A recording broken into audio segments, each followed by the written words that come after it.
ठीक है, सुशील जी का रुख करेंगे। ये शब्द सुनने में ही कितना अजीब लगता है, ये कम से कम संत और धर्माचार्य के मुख से तो बिल्कुल नहीं अच्छा लगता है। ये कैसी भाषा है और क्यों? सुशील जी, समाज पर कैसा प्रभाव जाएगा? पहले इस चैनल में बैठे सभी हमारे जो डिबेट कर रहे सभी भाइयों को नमस्कार, संतों को नमस्कार और आपके टीवी के सभी दर्शकों को नमस्कार।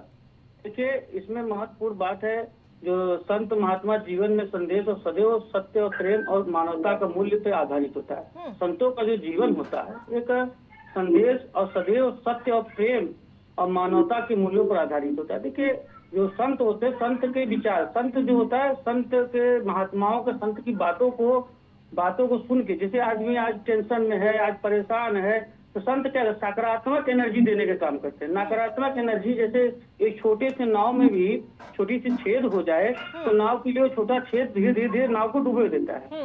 कहीं न कहीं महात्माओं को कहीं न कहीं कुछ बातों को, कुछ गरिमा में समाज के लोगों के लिए हमारा जो विचार है, देखिए हमारा जो है कहीं कहीं खुले मैदान में, कहीं अच्छे प्लेटफॉर्म पे इस तरह की बातें करने की हमको नहीं शोभा नहीं देता है महात्माओं के लिए। देखिए, ये हमारा एक विचार है। कहीं न कहीं महात्माओं की इस बात से बचना चाहिए। देखिए, महात्माओं के पास कोई क्यों जाता है? कहीं न कहीं उसको सकारात्मक एनर्जी नहीं होती है, नेगेटिव होती है, निगेटिविटी होती है, आदमी भटकता रहता है, आदमी परेशान रहता है, तो परेशानी के कारण ही जाता है। तो महात्माओं को उस विचार जो होता है, विचार से ही एक तरह सभ्य समाज का निर्माण होता है। तो इनकी जो सभ्यता, इनकी जो विचारधारा होती है, जो महात्मा हम लोगों को सकारात्मक एनर्जी देते हैं, उसी सकारात्मक से आदमी जीता है।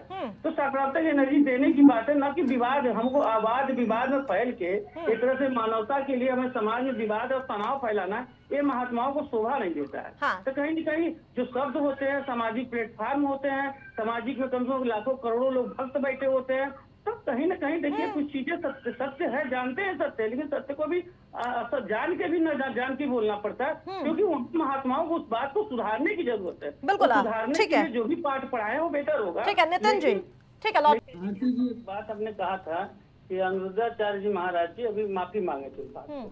कहीं न कहीं उनको लगी ज्ञानी कि हमने समाज के लिए सही शब्द नहीं यूज किया। उनके पास बहुत अच्छे विद्वान व्यक्ति हैं, वो चाहते तो कोई शब्द, मैंने बोला तो चाहते तो कोई, वो तो हामी भरवाते रहते हैं कि भैया ये होना चाहिए कि नहीं होना चाहिए, अपनी कथा में बैठ के हामी भरवाते रहते हैं। लेकिन देखिए, इसमें जहाँ तक हमारा विचार है, हमारे लोगों का विचार है, सामाजिक विचार है, सामाजिक सौहार्द में महात्माओं का जहाँ उपयोग है, जहाँ महात्माओं का उपयोग है, देखिए समाज के विवाद में तनाव, समाज में विवाद नहीं होना चाहिए, तनाव नहीं आना चाहिए, जिससे सामाजिक मेल जोल और सौहार्द बहुत प्रभाव पड़ता है। इससे क्या हमारे आपस में मेल भाव, भाई बहनों में, परिवार में एक अलग संदेश जाता है। महात्माओं की बात को अक्सर सबसे ज्यादा यदि मानने वाली है तो महिलाएं मानने वाली बात है। यदि ज्यादा से ज्यादा देखिए महिलाओं ही धर्म में, चाहे पूजा हो, पाठ हो, घर का व्यक्ति तो नौकरी कर रहा है, कहीं बाहर चला गया, लेकिन ज्यादातर सुशील जी यही पता है, जो व्योमिका सिंह और कर्नल सोफिया कुरैशी भी इस देश की ही महिला है, जिस पर हमें गर्व होता है,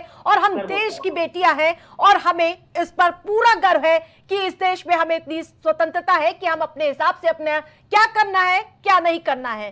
ठीक है, आप सभी पैनलिस्ट का मैसेज जोड़ने के लिए बहुत बहुत धन्यवाद। तो बता दें कि धर्म का काम और बयानों पर संग्राम, एक के बाद एक धर्म गुरुओं की वाणी देखने को मिल रही है, लेकिन वो वाणी विवादित है। संग्राम के बीच समाज में गुस्सा है और पूछ रहे हैं कि जिस देश में नारियों को देवी के रूप में पूजा जाता है, ये धर्मगुरु आखिरकार चरित्र प्रमाण पत्र क्यों बांट रहे हैं, उस वक्त जब देश का शौर्य, हमारी बेटियां हर वर्ग में परचम लहराती हुई नजर आ रही है, कि उनके मनोबल को गिराने का आखिरकार काम क्यों हो रहा है। प्राइम चर्चा में फिलहाल इतना ही। देखते रहे प्राइम टीवी।